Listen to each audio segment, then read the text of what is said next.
What's up, everybody? Thralls Metal here once again. I'm Nick, and I am back with some States Metal. And this time we are going to go back to the East Coast, and we are going to cover some Connecticut metallic hardcore, metalcore, hardcore, whatever you want to call it. This state was a big part of that whole movement, especially in the late 90s and mid 2000s.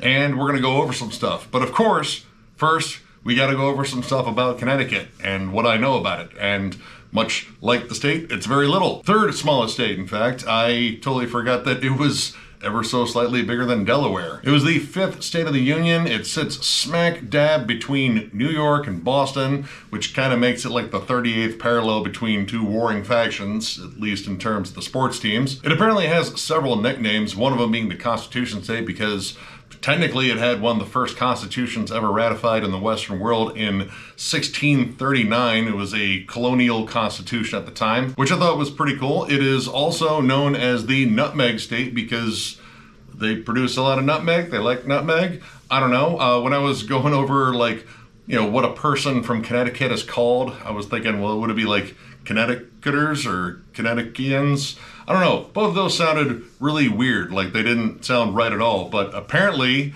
they go by nutmeggers, which is possibly weirder. I also found out that Connecticut was one of two states that voted against Prohibition in 1920. We appreciate that, even though it kind of failed, but it didn't matter because Prohibition didn't last because this country loves booze. Now, while the state is the home of Yale, I think it's more fascinating that the secret society of Skull and Bones was founded there in Connecticut, which, I don't know, kind of metal. I just thought I'd bring that one up. And the first speed limit law, I guess, ever instituted was in Connecticut. So way to go on being killjoys, guys. Now, at least as far as the sites that I looked up, Connecticut has some pretty cool inventions in terms of their history. Matches were invented there. That's pretty cool. Hamburgers, I guess, were technically invented there. I don't know. I feel like that's debatable, but it only makes sense that Hamburger Helper was invented there because, well, I mean, yeah, hamburgers clearly needed some assistance. And believe it or not, George W. Bush was born there, though his accent was raised in Texas, clearly. And of course, because I love doing this part, I had to look up some weird laws in terms of Connecticut's history. Again, I don't know if any of these laws are, like, actually enforced anymore, but at one point, they were a thing, and they were most definitely weird. There was one in particular that I'm really not sure was a law. It may have been just a statute, but it was weird nonetheless. And it was the fact that pickles must bounce. You could not sell pickles that didn't bounce. They would be taken away or you'd be fined. I don't know. I looked at that and immediately went, man, that's almost too stupid to be real. But it was. And another stupid law was apparently you're not allowed to eat in your car there. I don't know if that law is enforced anymore, but it didn't say, like, while driving. It just said you can't eat in your car. So if you got fast food and decide to munch it down in the parking lot, that's a no-no in Connecticut, I guess. One that kind of bugged me, and I really hope it's not enforced at all, is that arcades could have no more than 4 games, which is bullshit because that's really not an arcade. That's just a room with 4 games in it. Like, you're allotted a couple of pinball machines and a couple of cabinets, and then that's all the fun the kids are allowed to have because reasons, I guess. I don't know, maybe it was one of those whole, like, video games rot your brain sort of agendas. Like, the parents were like, no, my kid's gonna grow up to be a serial killer because he keeps playing Pac-Man or something dumb like that. Now, one that I didn't necessarily think was strange, but was worth bringing up just because the way the site phrased it was that bars were only open till 2 a.m. Which my response was, like, did the bars here in Ohio close at 2 a.m.? And, like, dude, it's 2 a.m. How much more drunk do you need to get at that point? Like, I can get plenty drunk from, like, 10 p.m. till 2 a.m. and I'll be fine. Obviously, I'm not driving that night, but the fact the article said only 2 a.m., like, oh my God, they're denying us so much more drinking time there. Like, seriously, what raging alcoholic wrote this article? But this state was also home to a really cool hardcore scene, much attached to the whole Boston metallic hardcore scene, metalcore scene that was popping up, again, the late 90s, mid 2000s, and they had some absolutely awesome bands from there that I really wanted to go over here. So yeah, let's get into these. Blood has been shed. Spirals. This is the third and, as it stands, final album from this Granby metalcore, metallic hardcore act. Famously featured Howard Jones and Justin Foley, who went on to join Killswitch Engage full-time. I've been into this band for quite a while. Actually, I was into them before Howard Jones even joined Killswitch Engage. And I always thought that this album in particular stood out in terms of their entire discography, which again is only 3 albums, but this one was notably heavier than I would say all their previous releases. They definitely fit in more with that, you know, kind of more melody-centric sound that was kind of popping up in terms of metalcore on the East Coast, like, you know, kind of comparable to Killswitch Engage, Unearth, Overcast, stuff like that.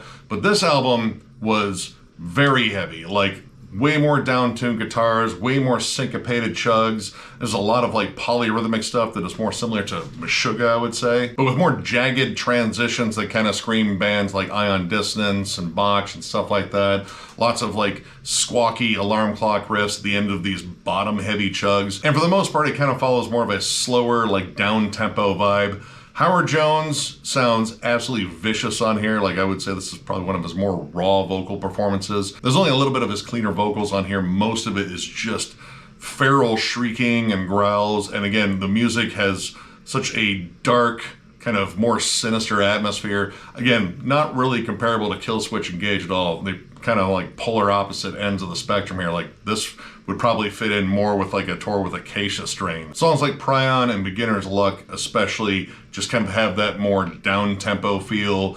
It's very heavily syncopated, again, more bottom-heavy chugs. There's just, you know, not much to it other than just the raw heft of it. Now, you do get some stuff that is a little bit kind of outside of that particular sound, though I would say that is most of it. She Speaks to Me in particular does feature some really interesting clean vocals, and it actually has some blast beats on it. Like, there's just almost like flat out death metal section on that song. And the song Uatu in particular is probably one of the biggest standouts, just because the clean vocals in particular, it doesn't necessarily sound like Howard Jones. It almost sounds more like Mike Patton fronting a metalcore band, but with like strange, jazzy, sort of like weird progressions and drum patterns and like some cleaner guitar parts. It's a very strange, very different song on this album. And honestly, I think it's like one of the big standouts just because it kind of showcases some different songwriting dynamics, because most of this album is just about the raw, punishing heft of how heavy metalcore / metallic hardcore can be. Now, sadly, after this, they ended up breaking up. I believe at this point, Justin and Howard were like full-time in Killswitch Engage, and they just flat out couldn't juggle being in 2 bands because Killswitch Engage was an absolute juggernaut and touring all the time. And that's kind of still the case with the band, though Howard isn't there anymore. And part of me wishes they would resurrect this project, but I don't know. I mean, Howard seems like he's comfortable doing what he's doing right now. What is it? It's Not the Devil I Know Anymore, Light the Torch, whatever. It's really not my thing, but I root for Howard. Anyway, check this album out. It is brutal and heavier than hell. If you like stuff like Botch, Filth, Acacia Strain, and honestly, like a little bit of Meshuggah too, like especially around like Nothing. There's little bits of that on here too. Check this album out. It's just pure nasty heft.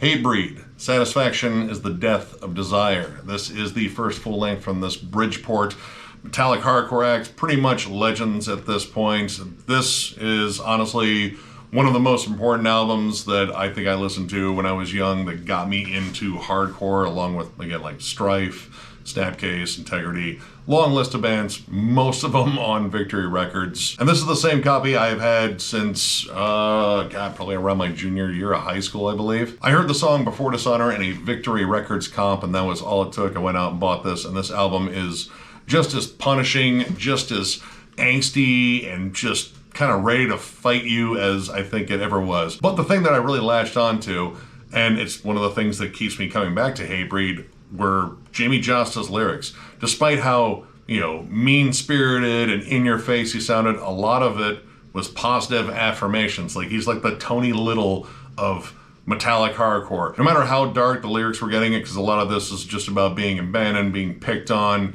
you know, all that stuff. It all seems to come back to, like, listen, stand up for yourself, tug yourself up by your bootstrings, eat your fucking Wheaties, whatever it takes to get you through the day, stand up to yeah, everything that's just getting in your way. And yeah, I kind of latched onto that because I was a moody teenager and I could use a pick-me-up like that. But this band also had riffs too, and I already loved riffs because I already loved metal. And yeah, like I love the blend of that hardcore energy, but with these more metallic riffs, that more metallic guitar tone, like Conceived Through an Act of Violence. That's one of my favorites on here. Not One Truth. Like there's just a lot of metallic, just kind of heft and precision to the riffs that kind of, you know, played off or contrasted the more like loose, hardcore, angry energy. Like they're just trying to get everything that's bottled up inside and just kind of hit you with it. There's a good mix of like, you know, stuttered and syncopated, like more metallic breakdowns to those single kick, straightforward hardcore breakdowns. Lots of groove.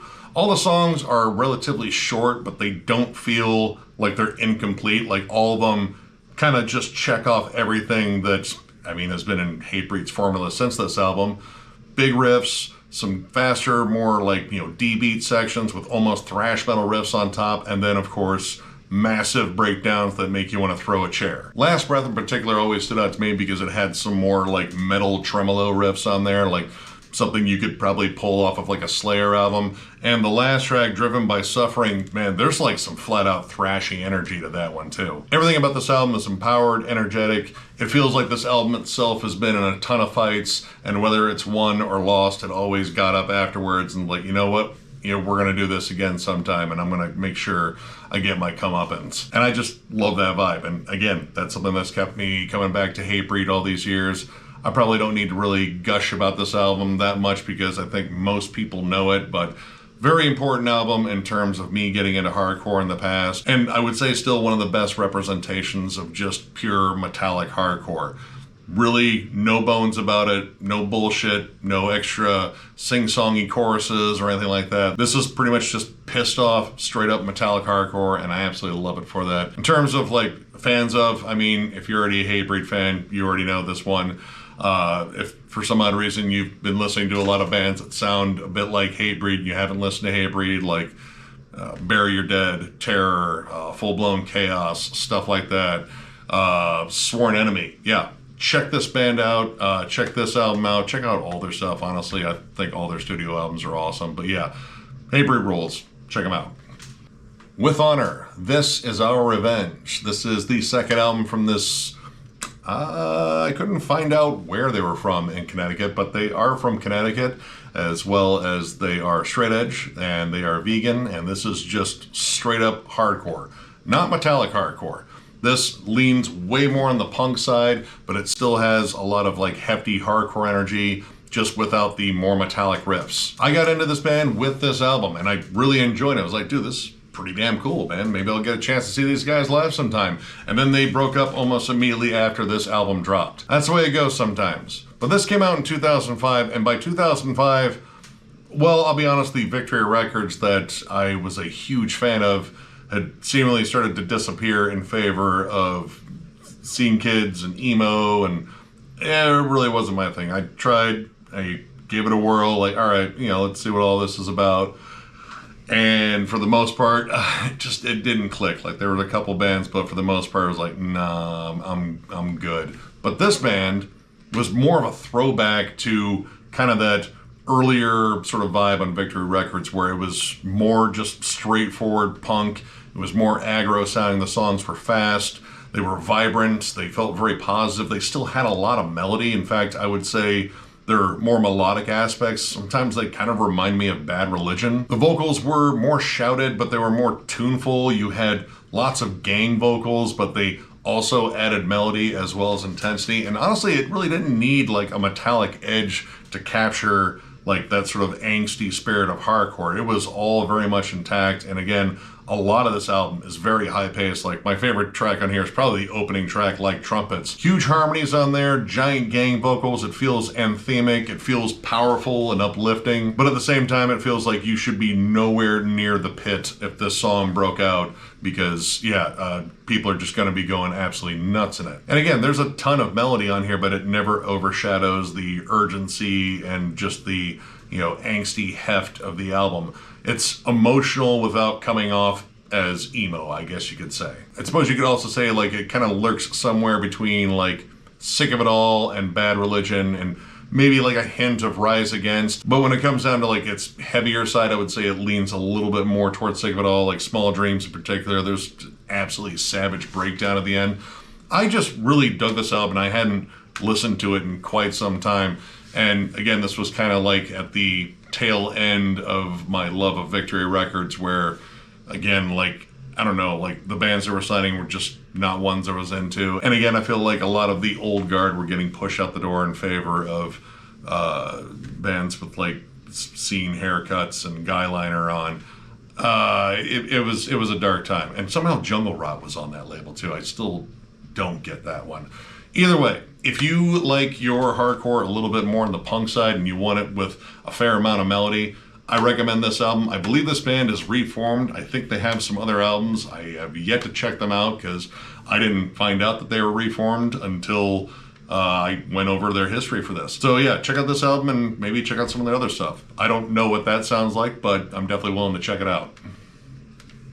NinTara Consequence. This is the second EP from this Litchfield metalcore act. I got this in a used bin forever ago for like, I don't know, $2 or something like that. And I absolutely love this EP because this is, again, more of that earlier sound in terms of metalcore that was coming out of the East Coast, like more akin to like Unearth, Overcast, early Killswitch Engage, stuff like that. Now this came out in 2003, and I kind of see it as like almost like, you know, kind of a transitional album in terms of like metalcore going from its more raw roots, like stuff like Earth Crisis and such, to being a little bit more melodic and a little bit more accessible. This definitely has a lot more of the melodeath centric stuff on there, like melodeath harmonies and tremolos and such, but it also has those just straight up vicious old school metalcore breakdowns on it. Songs like I Love You, I'll Kill You, and Portraits of the Dead, while they definitely have their more melodic aspects, there are just absolutely bone crunching, nasty breakdowns, and decidedly more like raw sounding production. This didn't sound very polished at all. It almost kind of sounds like a more polished demo. And despite the use of some clean vocals, which were okay, a lot of this sticks to being way heavier. Nothing on here felt like it was kind of gunning for a single or trying to push into a new bracket, you know, kind of like what Killswitch was doing. There's only 5 tracks in here, but all the songs are long. There's a lot of dynamics in them. It's definitely more in the vein of songwriting you hear like in metal, I would say. Well, you can definitely feel a lot of the straight up hardcore influence on here.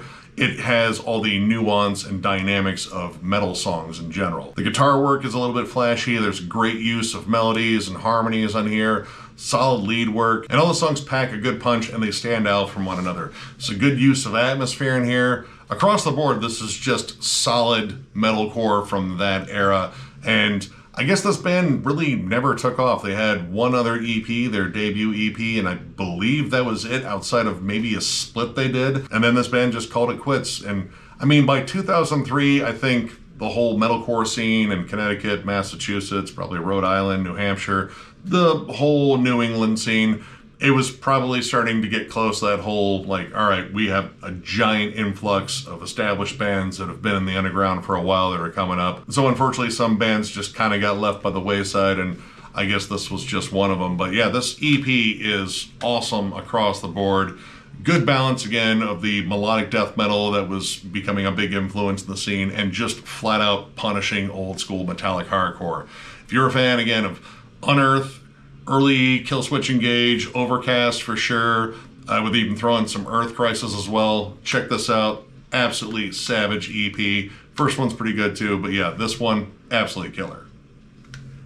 Invocation of Nehek. This is their lone self-titled album, came out in 2004. This was a Hartford-based metalcore, but also death metal act. So, I mean, I guess you could call it deathcore, but it's kind of not. I don't know, it's got elements of both, but it doesn't necessarily blend together to form like the deathcore that some people have a problem with. Now this band was discovered in the early 2000s by Ken Susi, formerly of Unearth, currently in As I Lay Dying, who actually recorded their 2003 demo, and then in that time they managed to get signed to Prosthetic Records, put out this album, and then sadly broke up 2 years later. And in terms of all the albums that I've gone back to out of this batch, this was probably one of the best listens, because this band had a lot of stuff going for it, but just at a time where there were a lot of bands that sounded kind of similar to what they were doing. This band definitely pulled from, of course, metallic hardcore, like again, bands like Unearth, a bit of like Earth Crisis and such, but also I would say like just a little bit of like, you know, God Forbid, Lamb of God, stuff like that. And then I would say like flat out death metal. This album has blast beats, guttural vocals. There are flat out death metal tremolos mixed in here, but you still have a lot of the elements of just like flat out metalcore. You know, good melodic hooks, but also a lot of just flat out heavy breakdowns everywhere.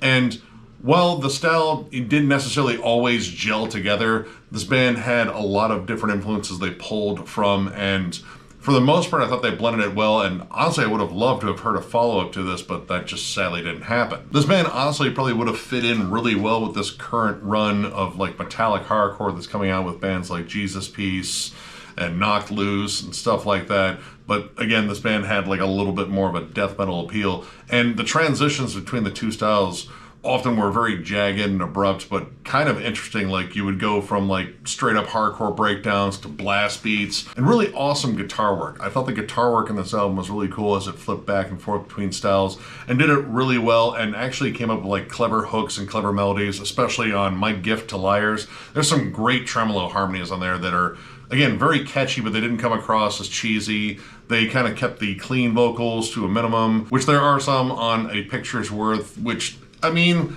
they're okay, but the harsher vocals were the ones that definitely dominated this, and I thought they had a lot of dynamics to them. Like you got good mid-range screams, big death metal gutturals, which kind of caught me off guard because honestly I haven't listened to this album in quite some time.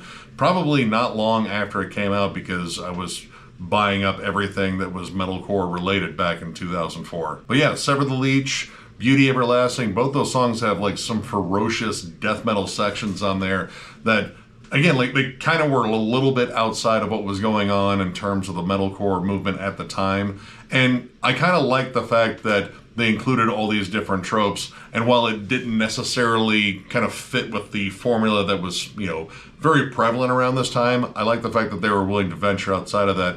And again, I'm kind of curious what they would have done after this release if they had chosen to stay together. And again, I like the fact that there are good melodic hooks on here without it kind of going for sing-songy choruses on every track.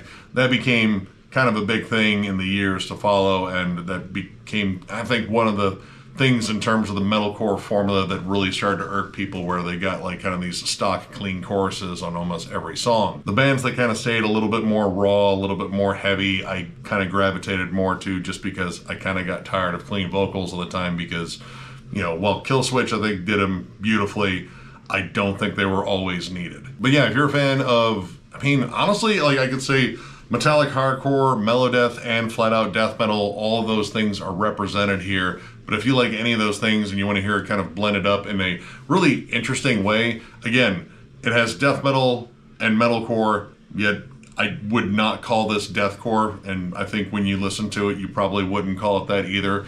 But it's that interesting blend of different styles on here that kind of came across as something, at least at the time, a little bit fresh in terms of the metalcore scene out there. In terms of the fans of thing, like it's hard to say, like I heard elements of Floridian death metal on here and New York death metal, but I also heard, again, a lot of stuff that is very much New England metalcore, and again, even some mellow death on here. So, I mean, if you like any of those three things, it's definitely worth checking out.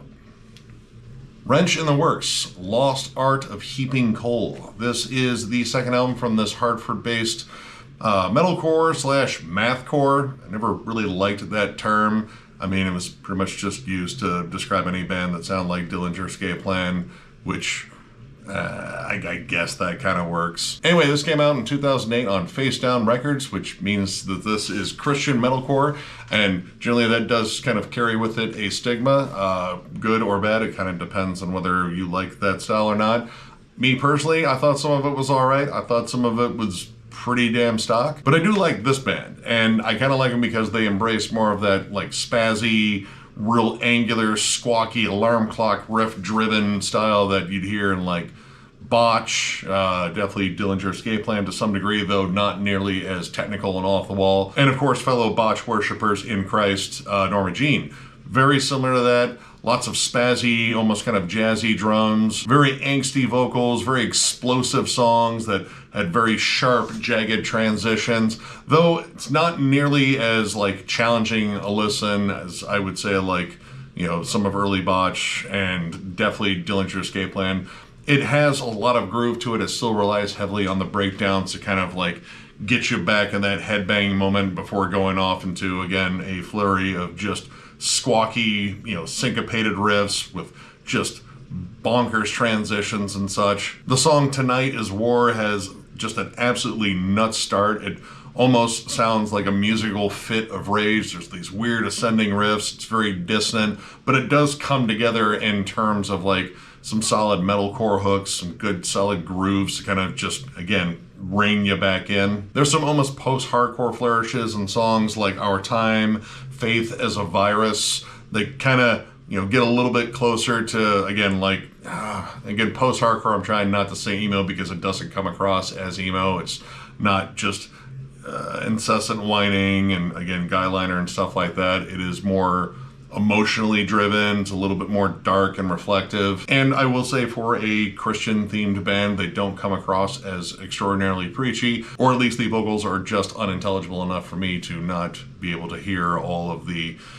very Christian platitudes. But I really don't get the sense that a lot of this feels like, you know, storytelling perspectives about, you know, life in the street and then, you know, pulling yourself up through Bible study or whatever, I don't know. Death Letter and Loaded Gun definitely have a more foreboding vibe to it, so I definitely sense there are some darker things going on there. I mean, the song titles are probably a good clue there, but a lot of this I would also compare to like Cursed, which is definitely more of a straight up hardcore band, or like early Every Time I Die back when they were just, you know, kind of noisy shit fits. But I will say that even throughout all these like chaotic spazzy transitions and again like very jagged songwriting, there are good spots of melody throughout here just to kind of give you a good melodic hook. One Foot Out of Hell I do find pretty catchy. But yeah, I hadn't really revisited this one in quite some time. It pretty much been sitting on the shelf collecting dust for a while and went back to this one. I was like, dude, this is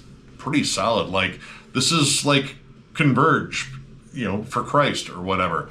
It has that sort of like, you know, again, like old school metalcore appeal where it leans a little bit more heavily towards the hardcore, but it also brings in a lot of those like more spazzy elements that Botch did, and I think they do it pretty well for the most part here. Again, if you're a fan of any of the bands I mentioned here and you like your, you know, metalcore a little bit more on the like spastic side, I guess you could say, check this out. You'll be hearing me talk about this band again at some point in the future, probably a little bit far off because, again, I bought a whole bunch of stuff in Florida, but I did manage to get another one of their albums, so we'll see how that one holds up. But yeah, pretty solid album. Definitely check it out. Palehorse, Amongst the Flock.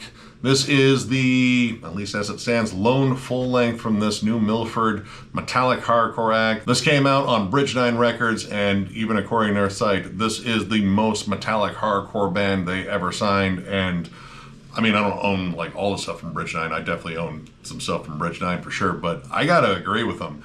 This band is yet another one I would say if they were still around, because I'm really not sure because they've kind of been quiet for a number of years. If they were still around, they would fit in perfectly with not only the new metallic hardcore scene that's coming up, especially like Judiciary, but also with a lot of crossover thrash. Like, this album is fast, thrashy.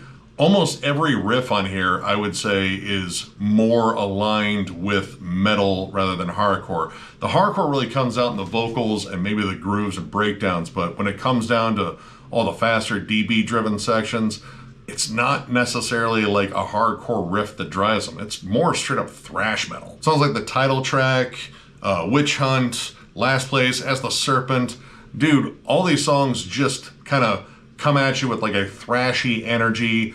It's very comparable, I would say, like to bands like Enforced, even like Power Trip to some degree. I would say like This Is Hell in particular, especially their like last album, which again, that was like forever ago. Or maybe like Extinction AD, which definitely does a good blend of thrash metal and hardcore as well. All these songs just pack a ferocious punch, and honestly, there's really no breaks in here. This is a short album packed with just absolutely violent, riffy songs, and I have to say, every song in here absolutely kicks ass. There isn't a riff on here that I didn't like. The vocals being on the more hardcore side kind of give it like a more rowdy, aggressive vibe. And I like how they kind of blend both sides, especially on Witch Hunt.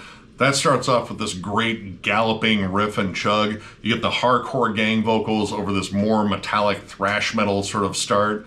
I don't know, like everything about this album is just energy. Like everything on here is, again, fast-paced, explosive, it's D-Beat City, and flat out, if you see this album in a used bin somewhere or in a distro, snag it, get it. If you're a big fan of thrash or hardcore or crossover, anything remotely like that, I am reasonably sure you're probably going to dig this. Now, sadly, I don't know if this band is still around, but man, I really hope they are. I know they put out some 7 inches and I think like some splits after this album, but outside of this album, I believe they've been pretty damn quiet. So honestly, yeah, Palehorse, if you actually see this, let me know if you guys are doing anything. Again, I would love to hear another album because this album is absolutely fantastic. Honestly, I will say that this is like one of my favorite metallic hardcore one-offs.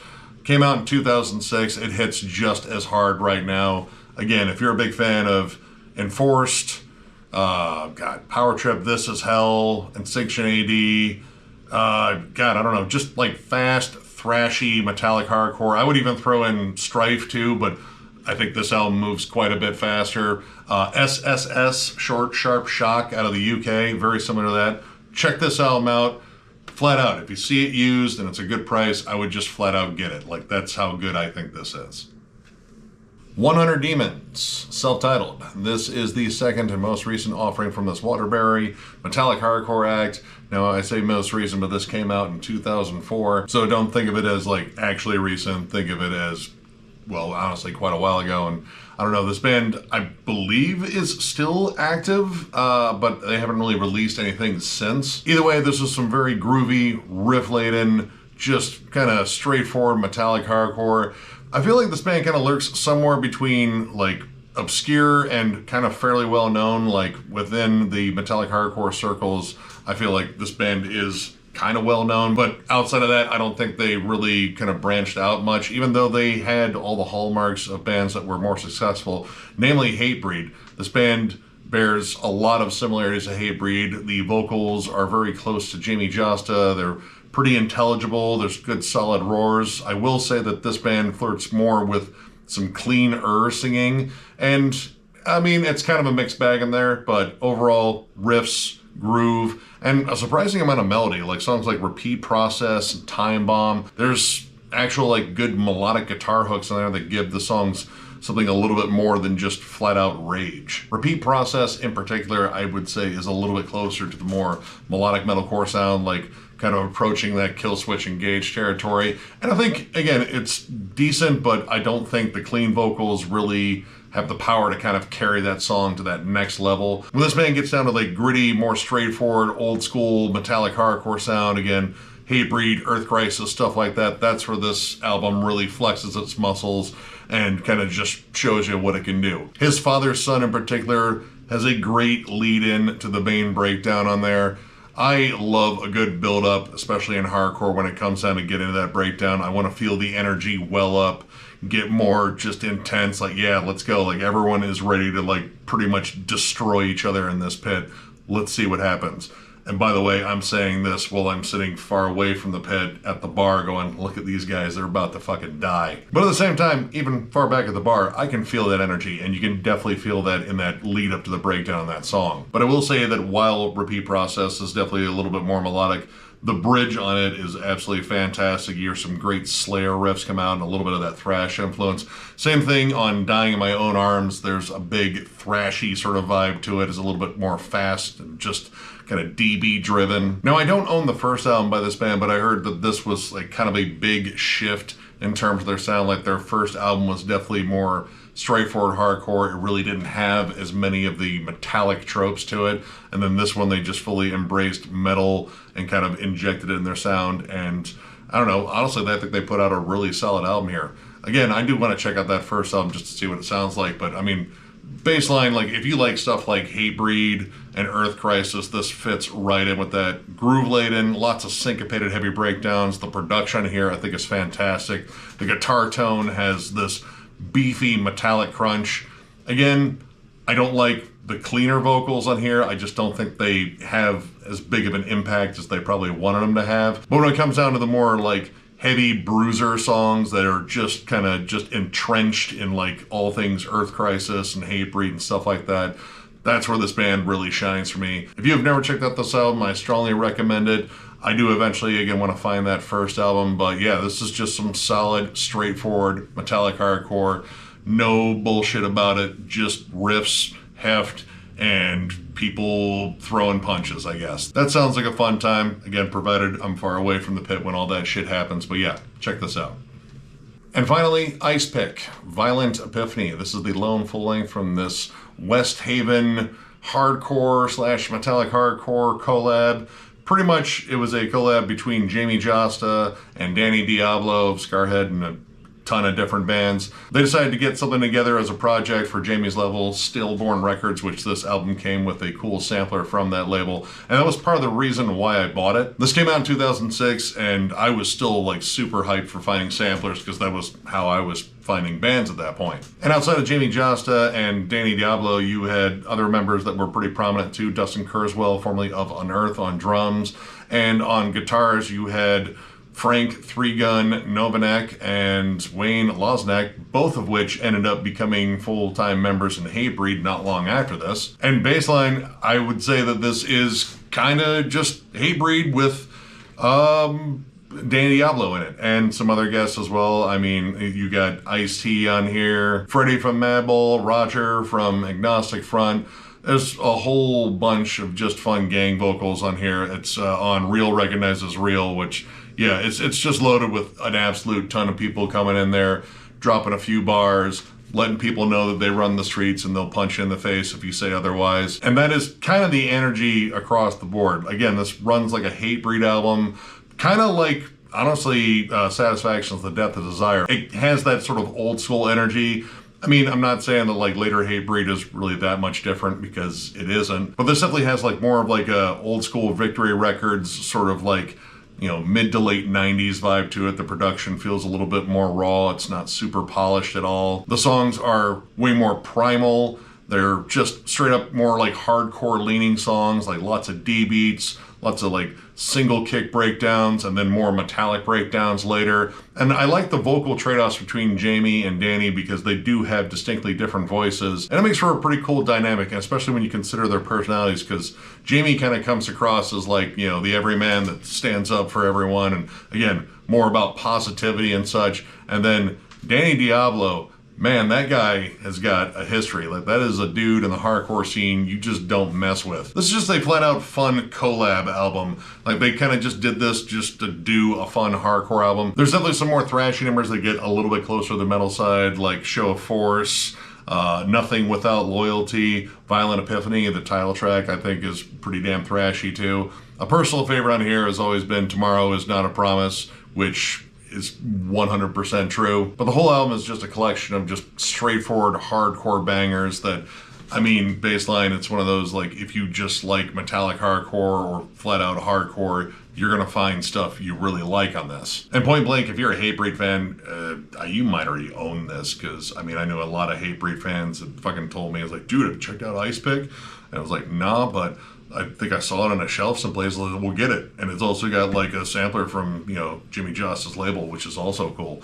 And I gotta admit, the sampler was pretty badass. But yeah, if you like Hatebreed, Madball, Agnostic Front, more or less like later Agnostic Front when they kind of get a little bit more metal to them, Strife, stuff like that, check this out. This album is short, furious, and it's got, again, like a cool give and take between Jamie's positivity and Danny's I will just fuck you up if you even look at me wrong sort of energy, and I just dig it. So yeah, check it out. And that knocks out another States of Metal, and I don't know which one I'm gonna do next, and I don't know when I'm gonna do the next one, because I got a lot of stuff to go over for collection updates here in the future, so that'll probably take up the bulk of my time. But We also have some other ideas cooking. We definitely want to do some more discussion pieces because the whole Metal Archives one was a lot of fun to do. And there's definitely a lot of other topics that we'd like to go over for sure. Plus, Shred is going to be coming back, and he has an idea that I think will be fun and somewhat agonizing because it will force us to make some really tough decisions when it comes down to bands we like. I think it'll be a fun segment. But yeah, if you enjoyed this video, give it a thumbs up. If you are new to the channel, subscribe because we do stuff like this all the time. We are also on Patreon. If you'd like to help us out there, there's a link down below, thrallsmetal.com. Our Patreon link is there. It is also on our channel up in the banner in the bottom right-hand corner. But if you're looking for Thralls Metal stuff, you have to go to thrallsmetal.com. We have t-shirts, both old and new. The old ones are discounted, provided we have your size.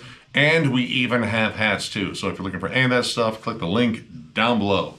And of course, thank you guys for all the support, all the likes, comments, shares, all that stuff means the world to us.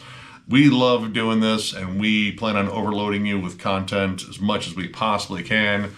The Meshuggah ranking, as soon as we find a date, again, people with lives, jobs, kids, it's kind of hard to get all that together, but we're going to get that together eventually, and then we'll have a selection process to help us on to the next batch of bands that we're going to rank. Either way, tons of content coming in the future. So one more big thank you because you guys are absolutely awesome, and we will catch you later.